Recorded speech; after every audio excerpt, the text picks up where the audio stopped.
Hello, welcome to Focus. I'm your host, Mark Warnock, and today we're at the Connecticut Historical Society Museum.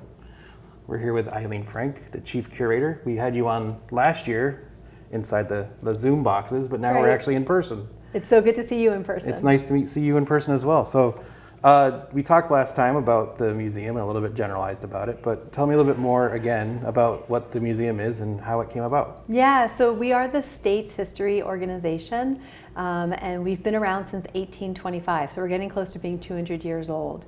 We have an amazing collection of artifacts that tell the story of the people of Connecticut, and that's what we're here to do, to uplift the history of Connecticut, make connections to our broader United States history, but really to showcase what life has been like and what life is like right now for the people of the state. So not only do you have the museum, you also have the research library as well. Tell me about how that all came about. Right, so we have museum galleries that people can come and visit, and we do programming throughout the year, but then we also have a research center. And so for people who are studying their own family history, or maybe they're in school and they're doing a history project, whether it's high school students, college students, graduate students, and sometimes even we have authors who are coming in, and there you want to use our collection to get more information, that's a great place to get that done. All right, now, after we get done with this part, we're going to go around and do a big tour of the whole place. So you get to see some of the things that are here, but not all of them, because we want you to come down and check out the museum. But tell me how you yourself, again, got involved in working here at the museum. Yeah, so I've now been at the Connecticut Historical Society for 7 years as chief curator, but I've worked in museums for almost 25 years now. And I lovingly blame my career path on my mom. I was really fortunate that I grew up outside of Washington, D.C. and had a mom who just always took my brother and me to museums and the National Zoo. And I grew up, they were my playground, and I loved going to them. And so it instilled in me a love of history and a love of the object. And so when I went to college, I had a great opportunity to get involved in some archaeology and did that for a little bit of time. But eventually, with some guidance from mentors, I fell into this world of museums, and it's been fabulous. I think that museums play a really interesting role in both preserving our community's history, but also in helping to shape conversations that we have as a community about the kind of place where we want to be. And I love that at the Connecticut Historical Society, we don't just look backward, but we look to today as well. Awesome. So you have, in the museum, you have a ton of stuff, as we'll see later on, but you also have the traveling exhibits. You have 2 traveling exhibits going on right now, the Hamilton and the mental health exhibits. But what other stuff, those we will talk about later on. You'll get to hear more about those later in the show. But tell me a little bit about other stuff you guys have coming up down the road that people can look forward to coming and checking out. Yeah, so we have temporary exhibits that are, we do have traveling exhibits where people can rent out banners. We have one on LGBTQ history. We have one on the Revolution, and organizations can rent those banners and have them at their school, library, not-for-profit, their office. And then we have the temporary exhibits here. I'm so glad that I'm excited to show you Hamilton and the mental health exhibition. When those close this fall, we have upcoming exhibitions. One that's about the Chinese educational mission. This is a not very well known part of Connecticut's history, where for about a 10-year period, there were 120 boys who were between the ages of 9 and about 14 who were sent to the United States to learn and to go to school. And they lived here, they lived with American families, and they were educated. Some were old enough to go to college. And then when the program ended and they went back to China, most of them became leaders in China's history, diplomats, inventors, engineers. So we're looking at that history later on this fall. That exhibit will open up in early October. And then we're also doing a really cool, exciting thing this November. I'm really looking forward to it. We're completely turning the table on what an exhibition can be. And so we're doing a thing called the bicycle game. And the bicycle game is inspired by the 1890s bicycle craze. This was a moment when bicycles became affordable and people started buying them. Pope Manufacturing, which was here in Hartford, was a leader in the bicycle industry. So we're looking at that history, but we didn't just want to do a traditional exhibition of just objects and labels you have to read. So the entire exhibition is being built as a series of games, trivia games, word tile things you have to move around. We're hoping that there's be some sort of like skee ball type element, scavenger hunts, and through participating in those games, you'll maybe learn some history, but mostly have some fun. So really excited about those two upcoming things later this fall. You had me at skee ball. Yeah, me too. I was so excited. I was like, skee ball? Yeah. I'm interested. That's so cool. You guys are like trying all different ways to get stuff for people to come in now. When you guys open usually during the week that people can come in and check out the museum? Yeah, so we are open Tuesday through Sunday to the public. We have Tuesdays, Wednesdays, and Fridays. We are noon to 5. Thursdays, we're noon to 8, so it's a great time if you want to come after work. Saturdays, we're 9 to 5, and Sundays, we're noon to 5. We are part of the Connecticut Summer at the Museum program. So children get free admission, and one adult with kids also gets free admission. So I'm so thankful to the state of Connecticut for this program, and we hope that more families will come out and take advantage of what we have. That's great. So it's a great chance for you guys to come out and check out the museum. You have no excuses. One of you gets in for free, and a kid gets in for free. So definitely come down and check out the museum. Thank you so much for your time, as always. My pleasure. And let's go check out the museum. I'm Excellent. excited to see Let's do what's it. going on. So we're standing in the Waterman Research Center, which is the portion of the Connecticut Historical Society where people can actually come and view manuscript material, view our historic book collection, and even sometimes view three-dimensional objects.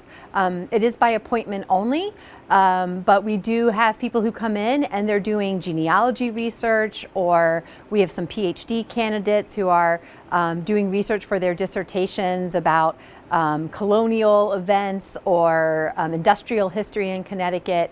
And this is where people really dive in and get to actually access the collection. So if someone wanted to make an appointment, how would they go about doing that? That's all done on our website, chs.org.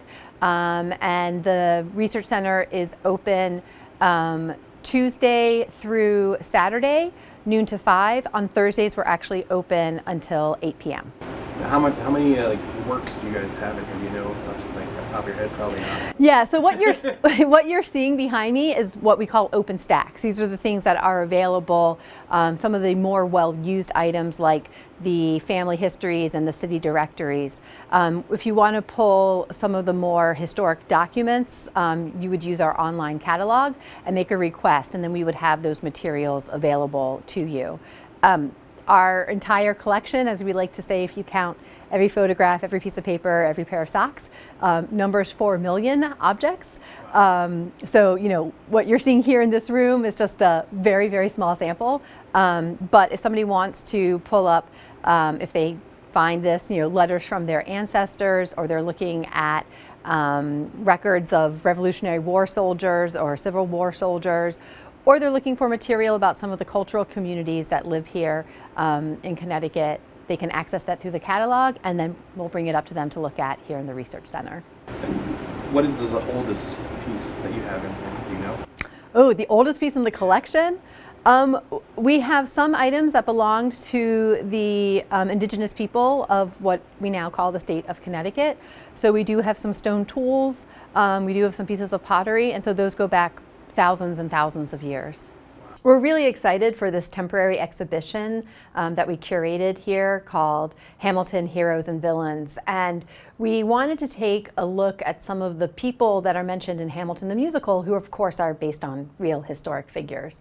And we were looking at sort of the duality that exists in all of our lives.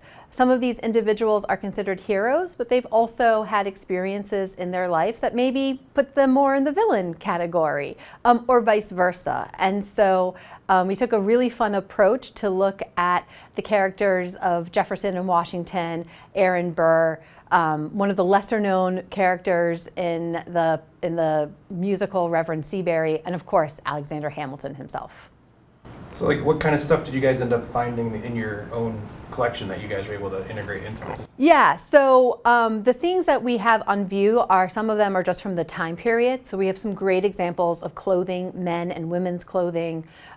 We do have a printed copy of the Federalist Papers, which Hamilton wrote a significant number of the essays in that. We're really fortunate that we have, or I guess grossed out, if you want to think of it this way, a lock of Hamilton's hair that we have on display as well. And then we have things that are representative. So we have a set of dueling pistols, not the ones used in the Hamilton Burr duel, but so people can see how, in a case there's these small pistols, that's what their intention was. So this exhibit is on view until September 11th, and it's a companion exhibition to a Hamilton exhibit that's on view at the Wadsworth. So we hope people come out to Hartford this summer and get into the spirit of Hamilton. We're really honored to have the Common Struggle Individual Experience exhibition on view at the Connecticut Historical Society. We, for many years, we worked on this exhibition and we really wanted to tell the story of mental health from a historic and a contemporary perspective. And so we have both examples from history of people who had challenges and wrote about them in their diaries or shared their experiences with family members. We have the history of the Institute of Living, which was founded 200 years ago as the state's first mental health hospital. But we also have people from today who were really courageous and shared their story as a caregiver of someone who is experiencing a mental health crisis, someone themselves who had a mental health crisis. And so we just hope that this exhibition plays a role in reducing the stigma about talking about mental health, and also enables us that by understanding mental health maybe a bit better, we can help each other better. So how long is this exhibit going to be available to be checked out? The exhibition is on view through October 12th, and it is also available as a 3D HD virtual tour on the website chs.org. So tell us a little about Eli Todd in this portion of the exhibit. Yeah, Dr. Eli Todd is the founder of what was the Hartford Retreat for the Insane and is today the Institute of Living, an organization that is celebrating its 200th anniversary. And Dr. Todd understood that people were really impacted by mental health conditions because he had it in his own family. He saw his father and his sister suffer from some mental health crises. And he believed as a doctor that there had to be a better way of care. And he didn't create this, but he adopted a mode of care called moral treatment. And that was this idea that with care and compassion, providing good meals, providing people with a safe space, that they might actually be able to improve and get better. This was a little bit different than some of the other treatments where people were identified as lunatics or and so needed to be sort of locked up and restrained for the rest of their lives. He really wanted to go against that. And so he and his fellow doctors in the state of Connecticut petitioned to have this hospital built, raised the funds, and they were able to open in the 1820s as the state's first mental health hospital, which still exists today. Indeed. So now we're at the end of the exhibit. Tell me a little bit about this final section. In this final section, we wanted to include some of the different ways of looking at mental health that aren't just rooted in Western medicine. And so Connecticut has a really robust Tibetan community, and we have a relationship with an artist, Jampa Sondu, who painted this beautiful Buddhist tanka. And he shared it with us for this exhibition because the blue Buddha is meant to be meditative and calming. And so there is a Buddhist practice. In the exhibition, we have some steps you can take if you would like to try to meditate with this Buddha. But the belief that by slowing down our mind and meditating and being thoughtful, we can reduce anxiety. And so it was important for us to include this type of treatment for mental health conditions as well as Western medicine. And then the other side of the room, we have this ornate costume. Tell me a little about what that. We do. And so one of the communities that we also work with is the Cambodian community that's here, many of whom came after the Cambodian genocide in the 1970s. One of the women who is no longer with us was Somali Hai, who was a court dancer. And this is a costume that she brought with her from Cambodia when she left, of what she used to wear when she performed in the royal court. We reached out to the Khmer health advocates to talk about how they're using mental health treatments to work with the Cambodian refugee population and the generations who are born after the refugees arrived to work through the trauma that they experienced living and surviving through the Cambodian genocide and then coming to this country as refugees, and how holding on to their culture and continuing their cultural traditions is one of the ways that they can continue to improve and work through that traumatic experience. Okay, so now we're into the permanent exhibits of the museum, and this is the biggest exhibit you have, which is the Making a Connecticut exhibit. What actually does it entail, the whole exhibit? Yeah, so the exhibition is a timeline of Connecticut history looking at the people, the places, and the resources that existed throughout time. So we do talk about the indigenous people who were here and the materials that they were using for living. And we talk about the contact period, and we show examples of some of the objects we have that the colonists either brought over with them from England and Europe or that they made once they got here. We explore the pre-revolution period, the colonial period. We show items that relate to what they wore. We go into the revolution period, of course. And then we get into post-revolution, the new nation, the industries that were formed before the Civil War, the fight for abolition. And then it goes all the way through the late 19th century, some of the immigrant groups that came over in the late 19th and early 20th century, oftentimes for economic conditions. And then we end with the present, with a case that kind of highlights some of the challenges that we face today as a society. So what I love about this exhibition is that, one, you get this overview of Connecticut history, but you also get a sense of, we talked about 4 million objects in the collection. You get a real sense of the variety of objects that we have. Everything from the dresses and the pants to metal objects and ceramics to paintings to pieces of furniture. And so it's a really good way to learn about our state. All right, so now we're in the last part of the museum. Tell us about the Inn and Tavern Signs section that you have. One of the things that we are known for at the Connecticut Historical Society is our Tavern Sign collection. It's considered the largest collection that's held in a museum. We have about 60 tavern signs.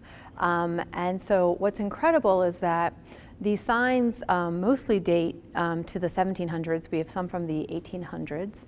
And almost every town and village had a tavern. It was the central gathering place. It was where groups met sometimes to discuss politics. It was where you stopped if you were traveling to get a bite to eat or maybe some lodging. You needed to also stable your horse. And Connecticut actually mandated that these taverns have signs with names, and that they had to, over time, there were different laws about how big they had to be or what they had to say. To think that these signs, which are wood and some iron and paint, existed for decades outside in all seasons of Connecticut weather, and that they lasted, usually because they were kept in people's basements or attics. And then eventually, most of these came to us through one man who decided to collect them, and he scoured the state. We have some from some other states, Rhode Island and Massachusetts, but most of them are Connecticut. And he compiled this collection, which we occasionally still add to today. You're saying you had the newest one, is the American House, which is... Yeah, which was a tavern that no longer exists in Ellington. And I think I've driven by there before. yeah, the Ellington Historical Society reached out to us and asked if we would be willing to accept a transfer from their collection to our collection and include it with our collection. We were very happy to make sure that that object joined, I guess, its cousins at the very least. Yeah. The signs are really cool because, they tell the history of taverns, but they also, the symbolism on them, there's times when the American eagle is really pronounced. There's lions for strength. Sometimes there's little rhymes that are built into them. There's a great sign that promotes temperance, so that's a tavern that would not have served alcohol. And then, of course, the owners' names are often on the signs as well. So there is a 3D HD tour available of this where you can really look up close at the tavern signs and get more information.